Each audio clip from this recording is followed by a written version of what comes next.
Kasal na kami nang malaman ko na may pulburon yung kanya. Dear Ate Lai, natawa ako sa videos mo na inaamoy ng asawa ang ano niya. Parang gusto ko na din mag-share dito at manghingi na rin ng advice. To start the story, ganito kasi yan. Madaming nagkagusto dito sa napangasawa ko. Maganda at sexy pa, iwan ko ba ako yung pinili niya na may edad na. Itago niyo na lang ako sa pangalang Mabel, 39 years old, at bagong kasal.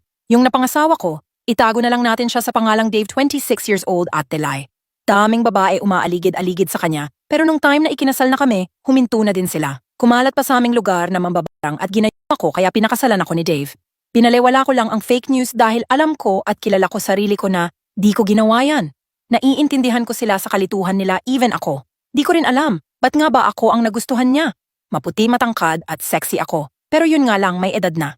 Nagtrabaho muna ako para sa pamilya para maiyahon, kaya natagalan akong mag-asawa. Itong si Dave, nireto lang to sa akin ng kaibigan ko na nasa abroad dahil kababata niya ito, kaya nagkakilala kami. 3 taon kaming LDR sa aming relasyon dahil nasa Manila ako at nasa probinsya si Dave. Nung nasa magandang katayuan na parents ko, nagdesisyon na ako na magpakasal na kami ni Dave. Pumunta ako sa kanila at nagstay ng 1 month. Nasasabi ko sa sarili ko na sobrang mahal ako ni Dave dahil pinapakita niya ito sa akin at nirerespeto niya ako. Hanggang sa nag-usap kami na anong gusto kong kasal at saang simbahan. Maganda naman ang flow ng kasal namin, simple lang na naaayon sa gusto ko.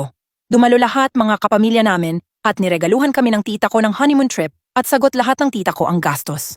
Sobrang excited ako sa honeymoon namin. Matinding labanan to dahil I guess 16 years na din na nadiligan ako. May experience na ako sa dahil may naging jowa naman ako dati. Dumating na ang gabi namin while nirosa niya ako mula ulo hanggang paa para na akong dinala sa langit. Dahil honeymoon namin, ibunuhos talaga namin ang aming lakas sa gabing yun. Nung tapos na siya, at turn ko na niromance ko rin siya hanggang sa posesyon na baliktaran na kami. Sarap na sarap ako sa kain niya, pati na rin siya dahil nag-lights off kami at yun din ang gusto ni Dave. Hanggang sa parang may pulburon na ang kinakain ko at nasa bibig ko na ito. May amoy yung kanya pero pinagpatuloy ko pa rin ang pagkain ko. Pero di ko talaga kinakaya sa dulo yung amoy niya.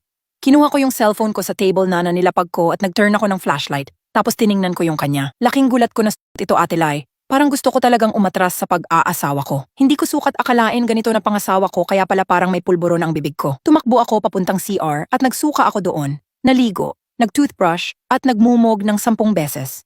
Nagbihis na ako at itinigil ko, di ko talaga kaya ipagpatuloy pa ang gabi namin. Nag-isip na lang ako ng rason na masama pakiramdam ko. The next day may nangyari talaga sa amin pero siya na lang ang nag-drive, hindi na rin ako kumain.